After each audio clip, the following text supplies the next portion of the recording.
Hello everybody, welcome to number 27. Today I have some really exciting news. I've done something a little bit silly. I have bought the car that tends to ruin YouTubers. Hoovy bought one of these about 4 years ago, I think, and ended up losing about $16,000 on it. That very same car was then bought by Tavares, and it was one of his worst ever challenges in terms of getting it fixed. What is it that I've bought? Well, it's a 12-cylinder and it's basically a 200-mile-an-hour car, and all for, you can get them for between sort of 15 to 20,000 pounds, obviously upwards from there as well. But no further ado, have a look at the car I've bought.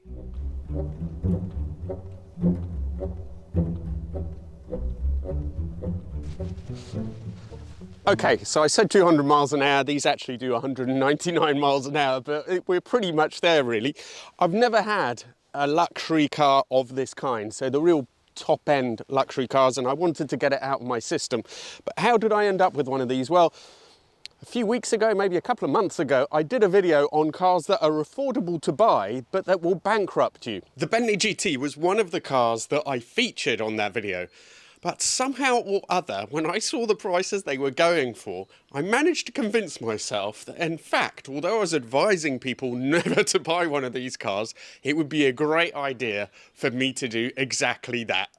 So I've taken a different approach to Hoovy and Tavares. Rather than buying the cheapest, most awful car that I could find, I actually tried within a certain budget to buy the very best that I could. Now, you can buy these Bentley GTs for £15,000, even under, 12,000, £13,000, the really sort of wrecky ones are. But instead, I paid £18,750 for this. My idea is to get it, try and keep it for 6 months without losing any money. Perhaps I'm a bit deluded. So I went through and considered a lot of GTs, and finally I came upon W12 Yum. Now I have to say that the private play isn't my sort of thing really, but it's quite appropriate for the car, I suppose, but it's not something that I myself would choose. So getting the right car was particularly important with this, and it took me much longer than normal. Usually I literally buy the first things I see. With this, I held out, I looked into quite a few cars and backed out a few times because they didn't feel right. It had to be a car with the right sort of spec, with the right mileage, so that it wouldn't be a nightmare to sell on again, and with full history, A, to give me some peace of mind, but also, again, to sell it on. It is crucial with these that they have a full history. This one has a full history from Bentley, which in a 2005 car is, I would say, almost unheard of, and did give me quite a lot of confidence in it, as well as all the other research that I did. Now, you can find these as cheap as 13,000, 14, 15, and initially I thought, okay, I'm going to be able to buy one for £15,000. That seems to be mid-low range, as long as I'm careful. But I went through them all, and at that price range, there is always a big but. Either they don't have the right sort of history, or they're missing history, which for me on these was just an absolute no-no, or there are clear signs that they need work. Finally, I saw this. It's a 2005, 50,000 miles. Now, low mileage isn't always a good thing with these, but with a car that has a full Bentley history, sounded like it really been looked after, I thought that it was, you know, there are also benefits to having a low mileage. This is really clean inside. It felt right, so it feels like that is the mileage. I've seen a few, supposed 50, 60,000 miles, really worn inside, shiny steering wheels. I think with these, it is a hazard that they do tend to get clocked. So don't just go on the mileage, always look at the general condition, which in this is really good. Everything looks good in the engine bay, which is also quite important. When I said it's one of those cars that gives you a good feeling. If you look, there isn't any excessive corrosion anywhere, even behind these sort of masks. So this car hasn't been, you know, driven consistently in the rain or in the salt. It is really pretty clean. And I have to tell you, this engine is absolutely awesome. But anyway, some of the others I saw here were all rusted. The bolts were all rusted. This is all in pretty good condition. Now, the buying process wasn't quite as straightforward as it might have been. I'm going to tell you about that. But first, a little bit more about this car. So 50,000 miles, full Bentley service history. I don't know what colour blue it is, but it is a very dark metallic blue, which looks absolutely amazing. It has the Mulliner spec interior.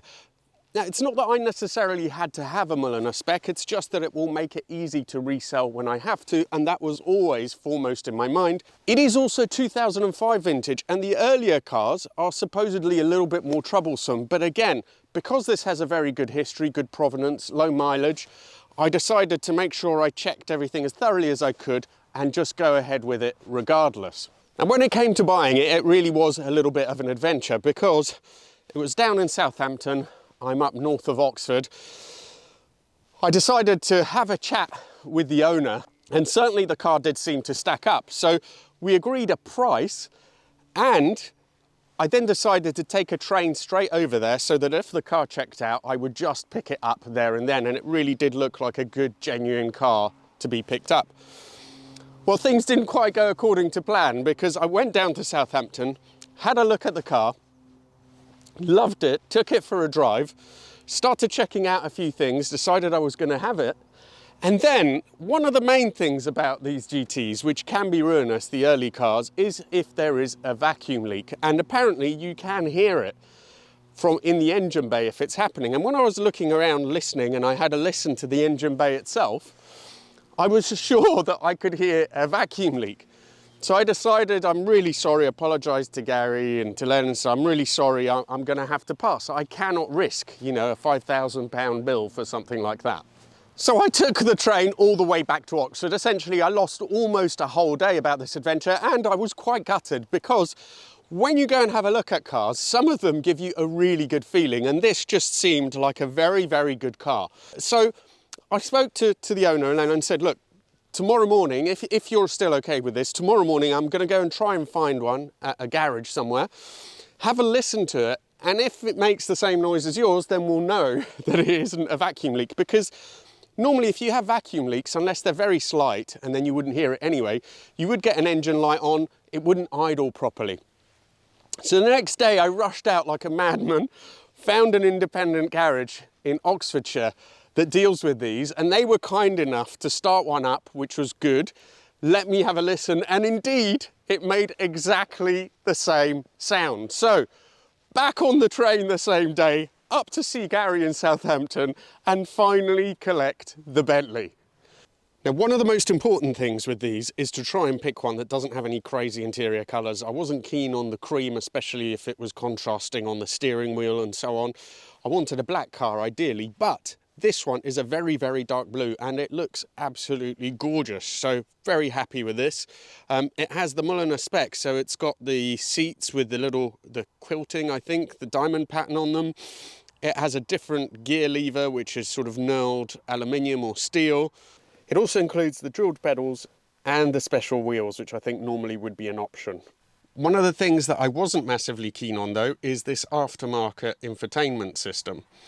It's mainly, the problem is just that series of buttons, and that blue display looks quite cheap.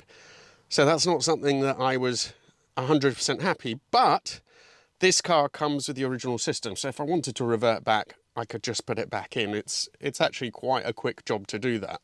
And the thing is that now that I've been using it, I've come to quite like some of the features that this aftermarket system has. So for example, it has a rear reversing camera, which is really useful on these. It streams music faultlessly, you can get maps up. The old system, unfortunately, is not very good, and it's very, very difficult to convert it to accept Bluetooth, so you can get at least calls and maybe stream your music.